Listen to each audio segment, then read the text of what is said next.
अयोध्येतील राम मंदिरात ज्या चोऱ्या झाल्यात त्याचा परिणाम तिथल्या भाविकांवर इतका झाला, तिथे येणारी भाविकांची संख्या 70% घटली आहे.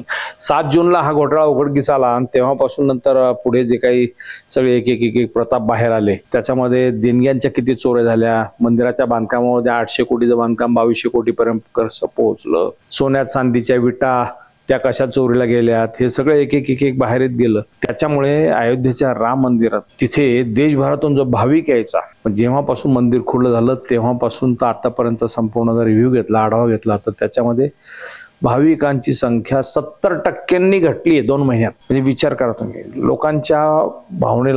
लोकांच्या भावनेशी खेळण्याचा जो प्रकार झाला त्याचा लोकांना राग आलेला आहे. म्हणजे तुम्ही अक्षरशः विश्वासाला तडा दिलाय थोडक्यात. राम मंदिर ती आकडेवारी सहज हातात आली म्हणून आताचा व्हिडिओ करतोय मी. चालू आकडेवारी जेव्हा राम मंदिराची प्रतिष्ठापना झाली, मंदिर खुलं झालं, तेव्हापासूनचा साधारण राम मंदिरात 23.82 कोटी भाविक आतापर्यंत देशभरातून तिथे आले होते. म्हणजे गेल्या 2025 मध्ये भाविकांची संख्या होती साधारण ती 18 कोटी आणि आता 2026च्या पहिल्या 6 महिन्यातच ती संख्या आली आहे फक्त 7.2 कोटी. 70% दिवस. लोकांना लक्षात आलंय की इथे काय चालते, इथं देवाच्या दारी किती मोठ्या प्रमाणात चोऱ्या होतात हे लोकांनी पाहिलं आणि ह्याच्यावरती सरकारकडून एक ओळीचाही खुलासा येत नाही की हे चुकीचं आहे, चुकीचं झालंय, चुकीचं असेल त्याला शासन होईल वगैरे वगैरे. उत्तर प्रदेश शासनाने त्याच्यावरती SIT नेमली, तेव्हा मोदी सरकारांची बदनामी होत चालली. त्याच्यामुळे योगी आदित्यनाथ यांनी त्याच्यावरती स्पेशल एक समिती नेमून चौकशी सुरू केली. 7-8 जणांना अटक केलं. त्याच्यामध्ये तिथले एकेकालचे जे मुख्य लेखापाल होते महिपाल सिंग, त्यांच्याशी मी स्वतः बोललो त्या विषयावरती. त्यांनी सुद्धा सांगितलं की 800 कोटीचं मंदिर एकूण ते 2200 कोटीला कसं झालं. त्यांनी SIT समोर सगळे अहवाल दिले त्यांचे. हे सगळं वर्तमानपत्रामधून इतक्या मोठ्या प्रमाणावरती आलंय.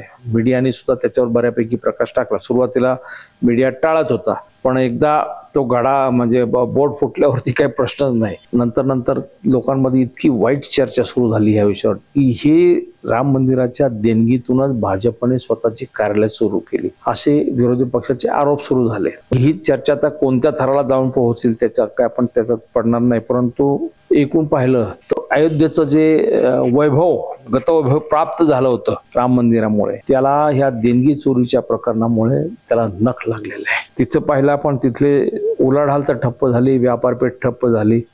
तिथले जे हॉटेल चालक होते त्यांचं उत्पन्न 50% घटलं. तिथे जो रेल्वेने रोजचे जवळपास 40 ते 50 हजार प्रवासी तिथे यायचे भाविक, तर ते प्रमाण जवळपास 20 ते 25 हजारापर्यंत खाली आलेलं आहे. म्हणजे हे रेल्वेचे रेकॉर्ड सांगतो. नंतर हॉटेल बुकिंग मध्ये 25% घट झालेली आहे. स्थानिक ई रिक्षा चालकांची रोजची साधारण 2 ते 3 हजार कमाई व्हायची, त्यांची आता रोजची 400 ते 500 रुपये सुद्धा कमाई होत नाही. पूजा साहित्य जे देवाचं, त्या पूजा साहित्याच्या विक्रीमधून सुद्धा साध्या तिथे विक्रेत्यांना रोज 2-3 हजार रुपये कमाई व्हायची. त्यांना सुद्धा रोजचं जगणं आता मुश्किल होत चाललेलं आहे. इतकंच नाही तर यापूर्वी दानपेटीमध्ये लोक 500 रुपयाच्या नोटा टाकायच्या, आता 10, 20, 17 रुपयाच्या नोटा टाकतात. कारण 500 रुपयाच्या नोटांची बंडल कशा प्रकारे गायब केली गेली ते लोकांनी पाहिलं.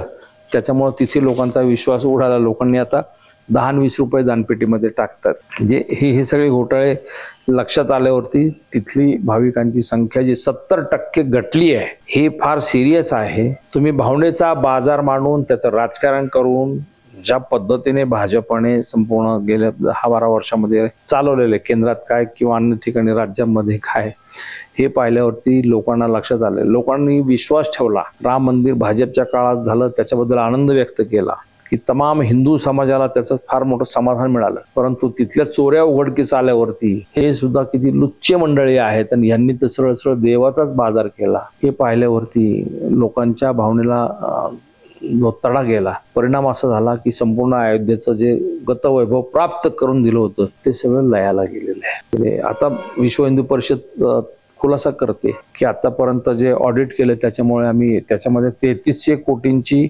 संपूर्ण मालमत्ता सुरक्षित आहे वगैरे वगैरे. पण काय आता एकदा सगळे अब्रू चव्हाट्यावर आले, सगळे गेले. जो हौस से गए बूंद से नहीं आती तसा तो प्रकार आहे. फक्त 70% भाविकांची संख्या कमी झाली, याला जबाबदार कोण? तुम्हाला काय वाटतं? जरूर व्यक्त व्हा. धन्यवाद.